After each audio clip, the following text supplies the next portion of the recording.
Hi guys, I'm Courtney. And I'm Lisa. And welcome to the next chapter in the Book of the Dead, brought to you by Darkcast Network, indie podcasts with a twist.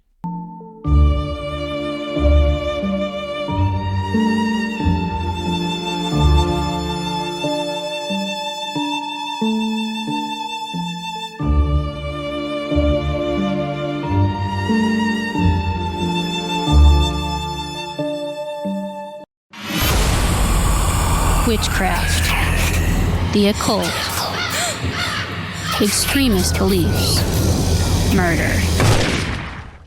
Tune in to Rogue Darkness each Friday and join host Raven as I uncover horrific crimes committed under the misconceptions and misunderstandings of witchcraft and other belief systems.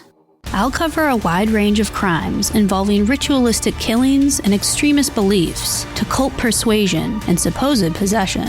Anything and everything that borders the line of horrifying. There's always three sides to a story. Side A, Side B, and then the truth. Let's uncover the truth together and explore the darkness of mankind, one crime at a time. Available wherever you get your podcast fix, simply by searching Rogue Darkness. Hello. Welcome to another chapter. Lisa is not with me today. Due to the nature of this case, she did decide that she did not want to be a part of it, and that's fine. I understand. With that being said, though, this is your general trigger warning. This does involve the death of a child, so if you are sensitive to that, I understand. I don't want you to be triggered in any way, so feel free to skip this one if this is too much of a sensitive topic for you. Now, this may be a case that you are familiar with. It's one that's been covered before. It's also one that I covered when I was on WQEE radio this month, if you caught that, for their monthly true crime segment that I do. But with that being said, we're going to jump right in. In today's world, dating and meeting new people is easy because of social media. You have all sorts of apps to meet new people like Tinder and Bumble, and they are used for everything from finding friends to finding partners who you'll spend the rest of your life with. That's not to say it doesn't come without dangers. You have things like catfishing, where people pretend to be someone they are not, and there's always a risk that you never truly know who you are going to meet. But things like this are not a new or recent concept. This is something that has been around in various forms for decades, and in the 1940s, people looking for love could put ads in the newspaper, and others could respond with letters if they were interested, or they could use services that connected people looking for love with someone else. One such correspondence method were the Lonely Hearts Clubs that boasted, according to an ad for one of them, quote, "Let us arrange a romantic correspondence for you. Meet your sweetheart through the foremost high-class social correspondence club in the world, a club for refined, lonely people. Members everywhere, strictly confidential, efficient, and dignified service. We have made thousands of lonely people happy. Why not you? Particulars free. Write today if sincere." Now, I'm sure thousands of people really did use this service, and I'm sure there were many satisfied customers. But as with today's dating apps, it's not without its dangers, and there would be those who would take advantage of people looking for love, and it would end in the most devastating way. This is the story of Raymond Fernandez and Martha Beck, the Lonely Hearts Killers. Raymond Fernandez, according to an article for Crime Library by Mark Gato, was born on December 17, 1914, to parents of Spanish descent in Hawaii. Now, according to this article, Raymond was very sickly looking and very frail as a child, and his father was not very fond of him because he wanted a stronger son. When Raymond was about 3, the family moved from Hawaii to Bridgeport, Connecticut, and according to all reports, as he got older, Raymond grew into a very intelligent, handsome young man, and he was described as calm, gentle, and kind. In 1932, Raymond decided that he was going to go back to Spain and work with his uncle on the family farm, and this seemed like a really good decision for him. He was thriving in the village of Oriva, and the residents there seemed to like him. At 20, he met and married a young woman named Encarnacion Robles, and they would go on to have at least 2 children together, although some reports said they had as many as 4. During World War II, Raymond went on to serve as Spain's merchant marine and would then go on to serve with the British government as a spy, which he was reportedly very good at, although no one knows a lot about what he actually did. It was said, though, according to the Defense Security Office in Gibraltar, that he was, quote, entirely loyal to the Allied cause and carried out his duties, which were sometimes difficult and dangerous, extremely well. Things changed after the war, though. In 1945, Raymond went back to America to find better work, leaving his wife and children home until he had the funds to bring them to America as well. While on a ship headed to Curacao in the Dutch West Indies, a steel hatch closed on his head. Now, this was not a minor injury. The force of this hatch falling on his head left an indentation on his skull, and he ended up spending months in the hospital. When he was released, sometime in March of 46, Raymond was completely different. We've spoken about head injuries in past chapters, and while I couldn't tell you exactly what type of injury he sustained, the likelihood that he had some sort of traumatic brain injury is so high, which we know can cause things such as personality changes. Raymond went from a sociable, well-mannered man to someone who was quick to anger, would ramble, and would rarely smile. His appearance changed as well. He had a horrible scar on his head that was clearly visible because all of his lush, dark hair was gone now. He had gone bald by this point, whether by genetics or as a result of the scar tissue on his head. Either one or both could have been a factor, and as a remedy for this, he started wearing toupees. Now, after being released from the hospital, at some point, he got on another ship, this time headed to Alabama. This is when the first of many bad decisions was made that would snowball into something horrific. When the ship docked, Raymond stole items belonging to another passenger, and these things were clearly labeled with another passenger's name, so he couldn't explain this away when he was stopped at customs. So he was arrested and spent 1 year in a federal prison in Tallahassee, Florida. This is where he would become close with his cellmate, who was a man from Haiti who was a practitioner of voodoo.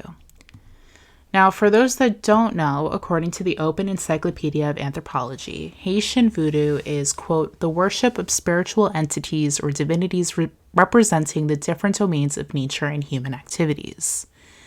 It originated in the countries of the Gulf of Guinea and eventually transformed with the advent of the slave trade and the development of Haiti as a country. According to National Geographic, voodoo is very similar culturally to Judaism or Christianity and involves ceremonies to make contact with the pantheon of spirits. Of course, in Western countries, voodoo is portrayed as being evil and involving black magic and things like human sacrifice and voodoo dolls, but that is not the case in traditional voodoo. Although, in Raymond's case, it seems as if he was instructed on the perverted version of voodoo. While traditional voodoo does involve some sort of sacrifice, it's usually a sacrificial animal, and it is with the purpose of feeding a life source back to the spirits. In the source notes are going to be the links to the anthropology text and the Nat Geo article so you can get more information, because as interesting as I think it is, to really dive into the history of voodoo is a very long process and something that I'm not well versed in, but they provide a really interesting read. So Raymond, after learning voodoo from his cellmate, became convinced that he had this insane sexual power over women that was enhanced by this voodoo energy. After being released from prison, Raymond moved to Brooklyn and went to live with his sister, where his family was shocked by his appearance.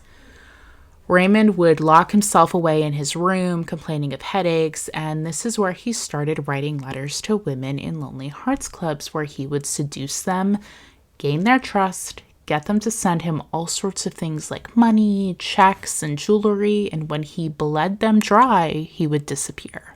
He also would ask women to send them locks of their hair or personal items that he could use to, quote, perform rituals in order to strengthen the power he believed he had over these women in order to get them to do what he wanted.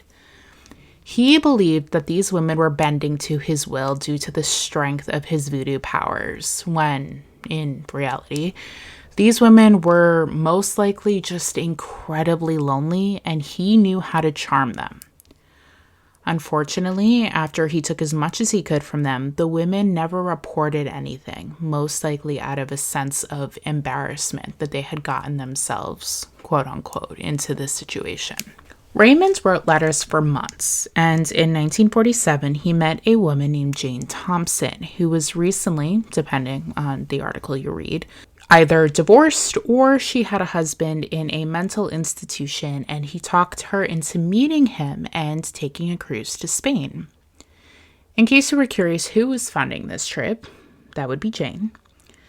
Now, while Jane and Raymond traveled and took in the sights, they eventually made their way to Encarnacion, Raymond's wife and mother of his children. I could not tell you what he told his wife to make her okay with Jane being with him, but the three of them seemed to be doing fine until November 7th of 1947, when some sort of argument broke out and Raymond was seen running from the hotel he and Jane were at. Jane's body was found the next day with no obvious signs of trauma, and she was buried without an autopsy.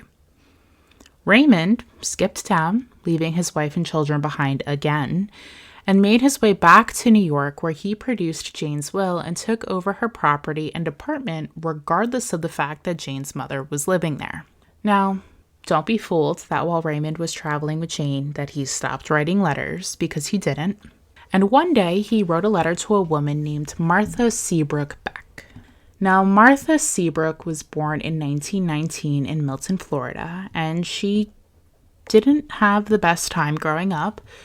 She was, by all accounts, considered pretty unattractive, and she had some sort of glandular condition that caused her to gain a lot of weight and mature a lot faster than children her age. As you know, kids can be ridiculously cruel, so she was teased pretty badly about this. It was reported by all sources that she was allegedly assaulted by her brother as a child, and when she told her mother blamed Martha for the assault. As a result, her mother allegedly followed her everywhere and chased off any boy that showed interest in Martha, so she grew up very lonely and withdrawn.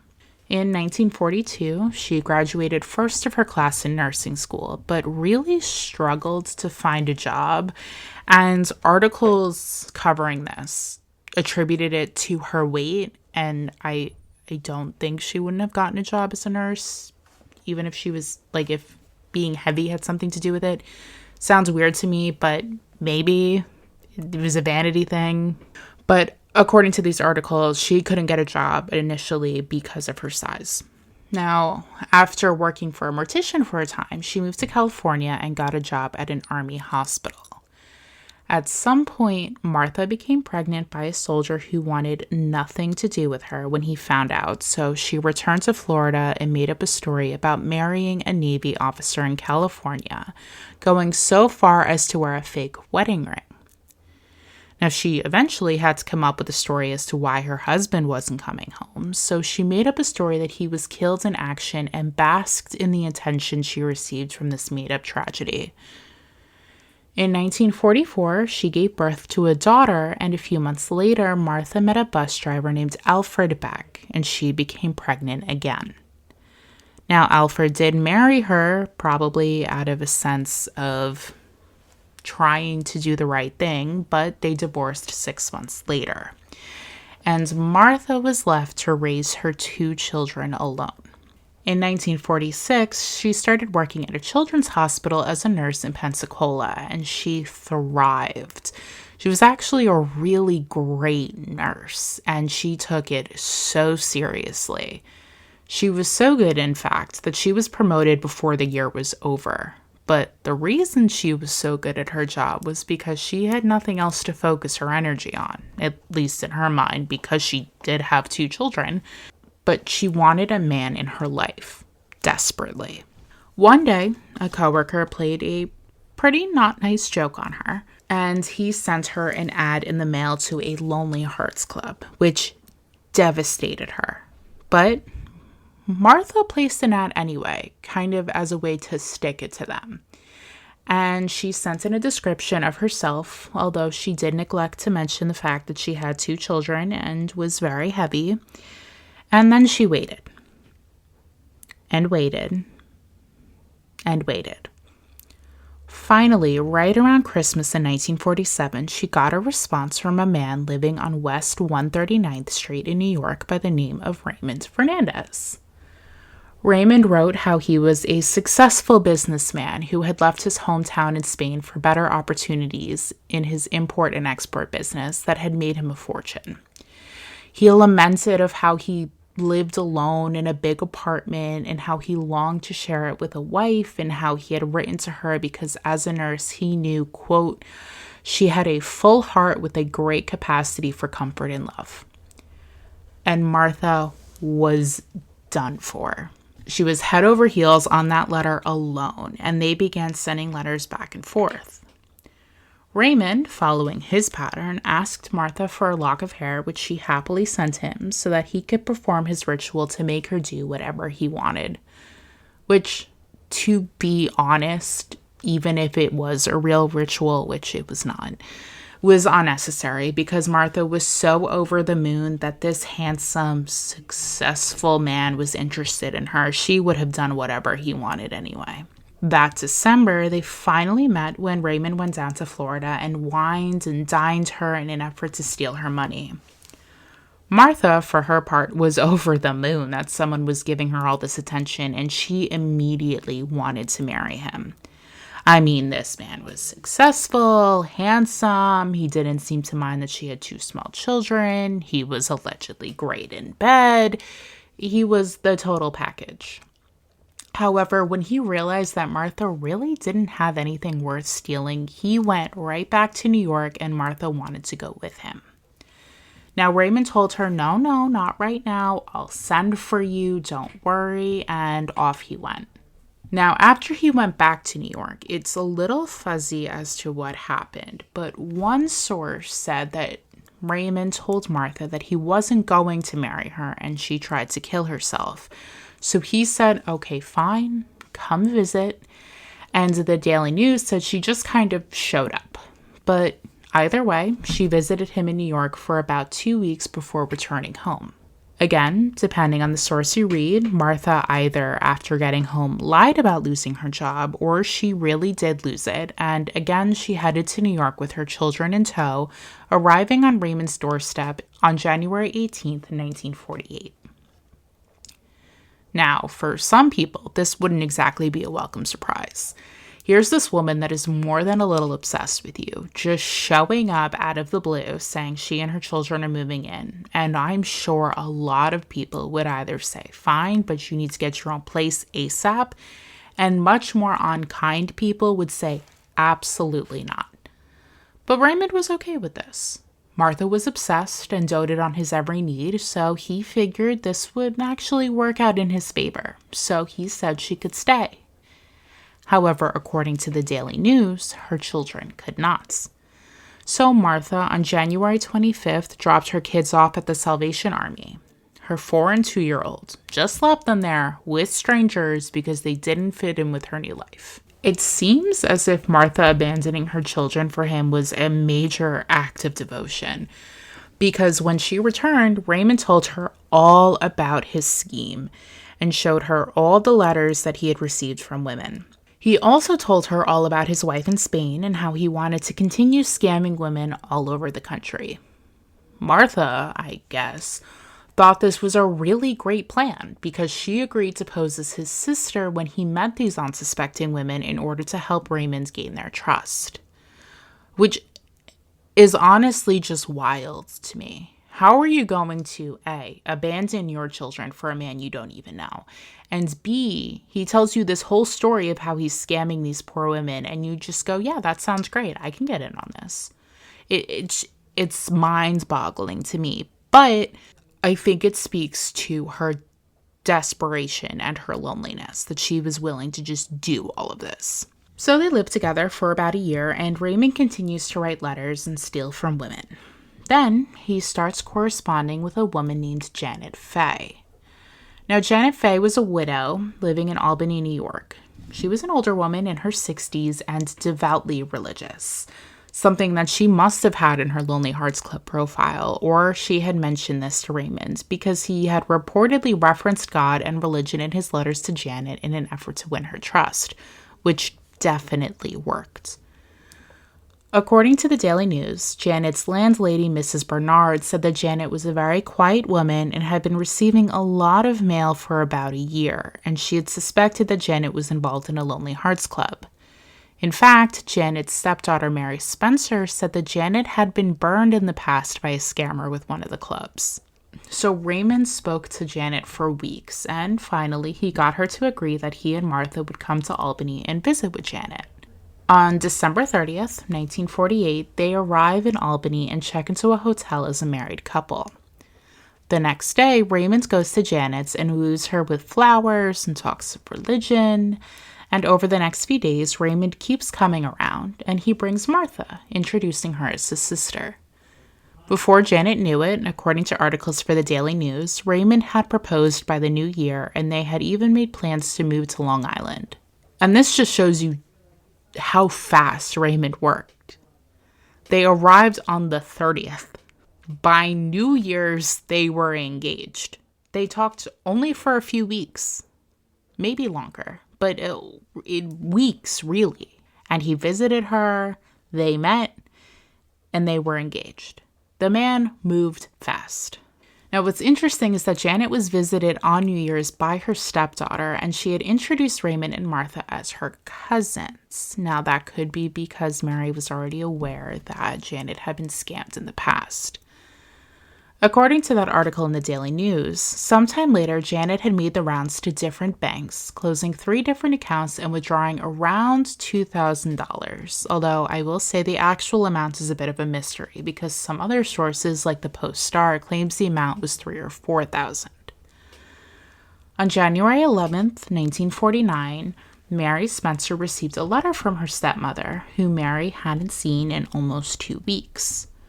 According to the Daily News, the letter read, quote, "My dearest Mary, you may think I am mean by not writing to you any sooner.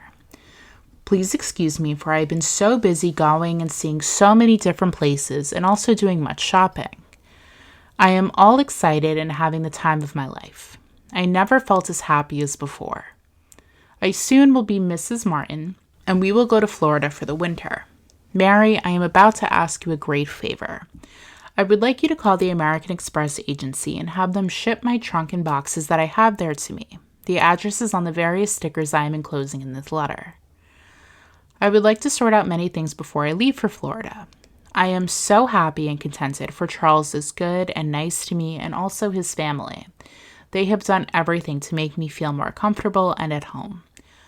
I will close now with my best wishes and love for you both and loving kisses for the children. I really do miss you all, but I am sure that my prayers have been granted to me by sending this wonderful man to me. God bless you all, Janet J. Fay." And the letter was both written and signed on a typewriter. Now, it seems like a nice letter. Janet has found a man, a Mr. Charles Martin, to love her. He treats her really, really well. They're having a wonderful time, and they're going to move to Florida. However, the second that Mary opened this letter, alarm bells were going off. Not only, as I said, was this letter signed via typewriter, which no one does. If you're signing something, you do it in pen, unless something is electronically signed, which didn't exist in 1949. But Janet Fay didn't know how to use a typewriter. This was common knowledge among her family. She couldn't use one. In fact, because of this, she probably didn't even own a typewriter. So Mary goes to her stepmom's home in Albany, and she's shocked to find out that the home had been sold for about $6,000 and Janet was gone. So what happened to Janet? No one would know for weeks what really happened. Meanwhile, on January 23rd, Raymond and Martha arrive in Grand Rapids, Michigan to their next victim, a woman named Delphine Downing, a widow with a 2-year-old daughter named Raynell. Now, not a single source is consistent in Delphine's age. I've seen it vary from around 24 to 41. But according to the Herald Palladium, she was originally from Palisade, Nebraska, and had moved to Michigan after getting married. So Raymond and Martha meet up with Delphine and Raynell, and they hit it off. Raymond introduces himself as Charles Martin, a businessman like he did with Janet, and he introduces Martha as his sister from Chicago. They hit it off, and Delphine is thrilled that Raymond is so good with Raynell and so patient with her, so they very quickly enter into a relationship. And, of course, Martha is absolutely seething with jealousy. At this point, according to the Daily News, Delphine is convinced that they should move to California, and she's all for it. She's ready to start a new life, and so she starts liquidating her assets and giving the money to Raymond for safekeeping. According to the Herald Palladium, Delphine had taken Raymond and Martha to meet her parents in Nebraska, and they seemed to like him and thought he seemed responsible and things are going really well. Then things changed. If you remember, I said in the beginning, after Raymond's accident, he started wearing a toupee. He was very self-conscious about his lack of hair, and as far as I know, pretty much no one knew that his hair wasn't real. And that's going to be very important in a few minutes. Now, the details are a little fuzzy, but in late February, Delphine's neighbors started to realize that they hadn't seen Delphine or Raynell in a little bit. It had only been a couple of days, but the neighbors were suspicious. So one of them made a call to police, and on the evening of February 28th, 1949, police arrive at the Downing home as Raymond and Martha are coming back from the movies, and police are immediately suspicious because Delphine and her daughter are not with them, and Raymond was also carrying thousands of dollars in cash that he couldn't explain where it came from. So police immediately take them into custody and start searching the house. The police are not searching very long before they come to the basement of the house, and on the floor they find a large patch of fresh cement. So fresh that it's still wet. So police start digging, and buried under the cement were the bodies of Delphine and Raynell. Police ask Raymond and Martha what happened, and they confess to everything, with Raymond saying, quote, "You've got me dead to rights, I might as well tell everything." According to the Daily News, a few days before the bodies were found, Raymond decided he wanted to try out some new hair, and was changing his toupee when Delphine came into the room. Well, Delphine was obviously shocked because she thought this man had a full head of hair. If he's lying about that, what else was he lying about? So she confronts him and they get into this huge argument. So Martha, according to prosecutor Roger McMahon, decides that Delphine has to go. According to their confessions, Martha gave Delphine a large dose of sleeping pills. Now, allegedly, Martha got her to take these pills because Delphine worried that she may be pregnant, and Martha, being a nurse, told her to take these pills to, quote, take care of it. These sleeping pills knocked Delphine out, and allegedly, Raynell started crying for her mother, so Martha, in a rage, strangled the baby. She didn't kill her, but Raymond and Martha were afraid of what Delphine would do when she woke up and saw what Martha had done. So, according to Martha, quote, when she showed signs of waking up, Raymond said we'd better do something about it. So he shot her with her deceased husband's gun wrapped in a towel and buried her in the basement and cemented the hole over. Now they had a new problem. They had a toddler missing her mother. They tried for a couple of days to appease Raynell, taking her for car rides and the movies and even allegedly buying her a puppy. But Raynell wouldn't stop crying for her mother and refused to eat. Finally, Raymond had enough and told Martha, quote, "You'll have to do it, I haven't got the heart." Martha said she, quote, undressed the girl and holding her by the feet, I put her head in a tub of water. She held Raynell underwater for 20 minutes and then hit her over the head and buried her with her mother. According to Raymond, though, he never told Martha to, quote, get rid of Raynell. He said, according to the Daily News, that he had heard the baby crying in the basement and shouted to Martha to, quote, let her alone. When he went to the basement, he said, quote, When I got there, I saw the baby was under the water and it was too late, so I went back upstairs. Now, police had actually found a notebook with a list of 17 women, so police were very concerned that they had more victims on their hands, so they did their best to track these women down. Meanwhile, in New York, police were investigating the disappearance of Janet Fay when they were contacted by Michigan police or reporters, again, depends on the source you read, because her name was in Raymond's book. So the police explained that Janet was missing, so Raymond and Martha are confronted about her whereabouts and they confess again.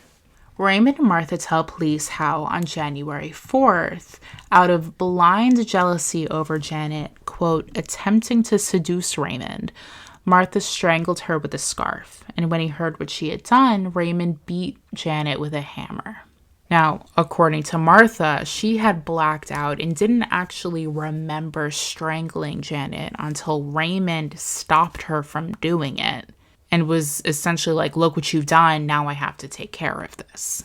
According to what Raymond told Queen's defense attorney Erwin Shapiro, he paid $165 to rent a house in Ozone Park in Long Island and then hid Janet's body in a trunk that he temporarily stored at his sister Lena's home in Astoria. Then he stole cement, and on the 12th, he buried Janet's body in the basement of the rented home and covered it with the cement. Police found Janet's body, and they also seized the trunk that contained jewelry they believed had belonged to her. Now, Raymond and Martha swore that the 3 known victims were the only people they killed, but police weren't so sure. They had heard from a 41-year-old woman named Esther Henney in New York, who was married to Raymond for 6 months but had broken it off with him when she had heard rumors about a woman who had died under mysterious circumstances on a trip to Spain with him, which would be Jane, who I mentioned earlier. Additionally, while in the beginning he was very charming and kind, he soon became angry and frequently yelled at her when she refused to sign over money to him. Additionally, according to the News Herald, police also learned of a woman who was from Arkansas, 40-year-old Myrtle Young, who died after going to Chicago with Raymond, quote, after being swindled out of thousands of dollars. Now, Michigan and New York police had a dilemma. Michigan did not have capital punishment, and if Raymond and Martha were tried for the deaths of Delphine and Raynell, the New York DA's office would have had to wait for them to serve at least 10 years before Raymond and Martha could be extradited for Janet's murder under Michigan law. In fact, this is what Raymond and Martha were banking on. A major reason that Raymond confessed and gave police so much detail was because Michigan police told him if he cooperated, he could avoid extradition and he would only serve around 6 years, with Martha getting off scot-free. But that's not what happened. Michigan authorities, according to an expose in the Daily News by David Krajicek, actually waived the chance to prosecute Raymond and Martha for the murders of Delphine and Raynell so that they could be extradited to New York and face the death penalty in Janet's death. Immediately, they tried to recant their confessions to no avail. The 43-day trial began in July of 1949, and it was a circus. The trial was held in the Bronx, and there were crowds of people standing outside protesting and demanding justice.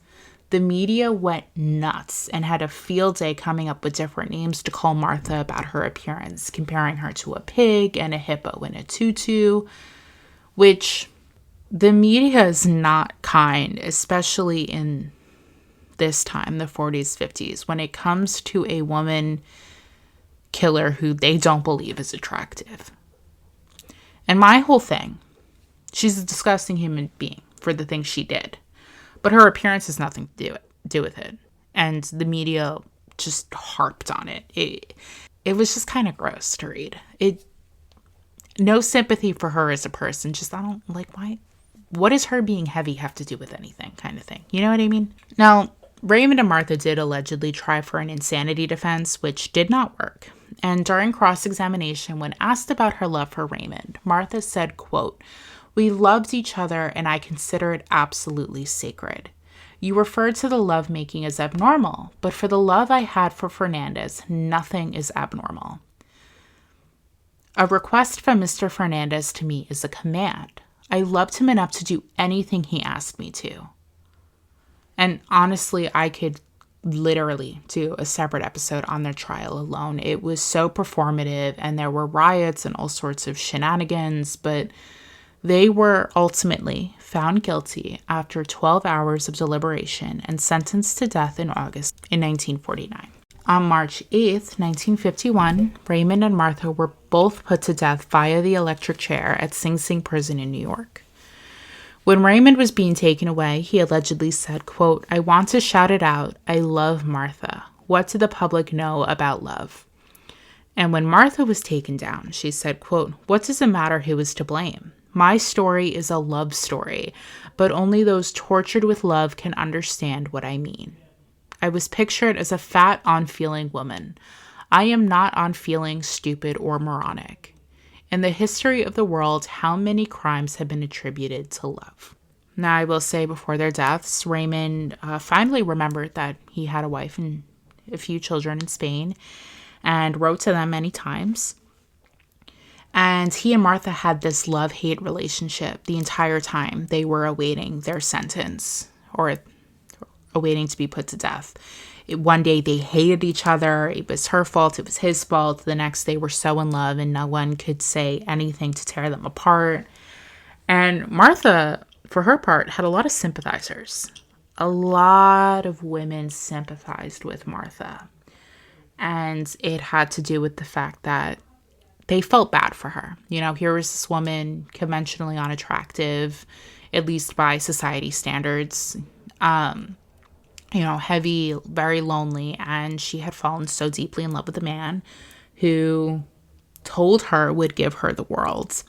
And a lot of women sympathized with that and felt bad for her. So she had a lot of supporters before she died, which is interesting. But when you look at people, specifically women, who go out and look for men in prison, some of whom have done terrible, terrible, terrible things, and they contact them and they talk to them and they think they're in love with them, and it's not surprising to me that she had these supporters, and Raymond had supporters as well.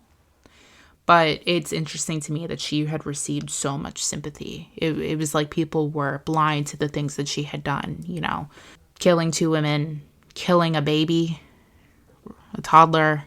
Again, Raynell's age is a little iffy in sources. I've seen it. She was as young as 1.5, as old as 4. The average, it seemed to be, was that she was around 2. But it was very interesting to me, the sympathy that she received. But that was the Lonely Hearts Killers. This is a case that has interested me for a while, for a couple of years. So I finally got to do it. It's an interesting case, and it says a lot about what traumatic brain injuries can do, because I don't know if Raymond would have gone on to do any of the things he did had he not been injured so severely. And it says a lot about what a woman would do out of desperation to be loved. Because if Martha, forget the Navy SEAL, if Martha had stayed married to Alfred, she would never have met Raymond, because she would have been married. She would have had someone to love her. So it says a lot about what someone would do for love and out of desperation to be loved. But thank you for listening. Lisa should be back in the next one. And as always, we appreciate you guys. Thank you for being so good about the schedule change, the frequency change. But I think doing 2 episodes a month as opposed to 4 a month is a lot better. I was able to dedicate a lot more time to researching this case. So, in my mind, that's a win. But as always, we hope you have a wonderful week. Thank you so much for listening, and we will see you in 2 weeks for another chapter. Bye, guys. Thank you so much for listening to this chapter of the Book of the Dead. As always, check the source notes for resources used in this chapter. And don't forget that you could follow us on Instagram at Book of the Dead Pod, or shoot us an email with a case suggestion at bookofthedeadpod@gmail.com. We just hope that you have a wonderful rest of your week. We will be back next week with another chapter of the Book of the Dead. And always remember to stay curious, stay safe, and stay vigilant. Bye, guys. Bye.